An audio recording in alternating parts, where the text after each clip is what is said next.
who further Honorable solemnly, sincerely, and Dr. truly declare and affirm Andrew Owens, that I will not, on any account, at any swear time in whatsoever, for the disclose the fourth time, counsel, advice, opinion, or third vote term of any as particular Prime Minister minister elect. or parliamentary secretary, and that I will not, except with the authority of the cabinet, and to such extent as may be Right by required his for the side, good management of the Governor affairs General of Jamaica, of Jamaica, directly or indirectly reveal the business or proceedings of the cabinet or the nature or contents of any documents communicated to me as a minister or It's any official. matter coming to my knowledge in my capacity as such, and that in all things I will be a true and faithful Prime Minister.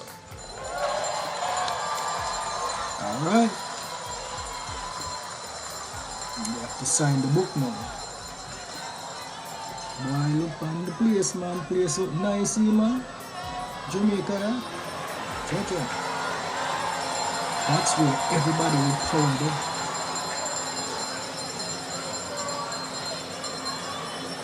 All right. All right. Let's see now. Governor General Simon.